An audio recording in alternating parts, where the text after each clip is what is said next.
হয়, আমাৰ ইয়াতে আমাৰ মোটামুটি গাঁৱত আমাৰ 120 ঘৰৰ পৰিয়াল আছোঁ আমি।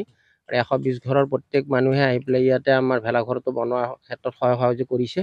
আৰু ইয়াত বাঁহ বুলি ক'লে আপোনাৰ বাঁহ মোটামুটি কিজানি 1000 মানৰ এটা অনুমানিক কৰা হৈছে, 1000 মান বাঁহ লাগিছে।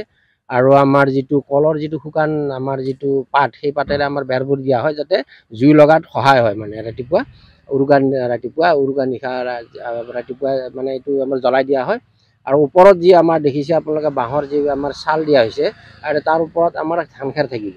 প্ৰত্যেক ঘৰৰ পৰা ধান খেৰ উঠোৱা হয়, আনি পেলাই আমি ধান খেৰ ওপৰত জাপি দিওঁ, দি পেলাই যাতে নিয়ৰ নপৰে, ৰাতি যাতে মানে ভোগ ভাত খোৱাত যাতে ৰাইজৰ অসুবিধা নহয়, ঠিক তেনেকুৱা এটা ব্যৱস্থাৰে আমি এইখিনি কৰা হৈছে। ইতিমধ্যে আমাৰ 2 দিন ইয়াত কাম কৰা হ'ল, আৰু নিশ্চয় আৰু এদিন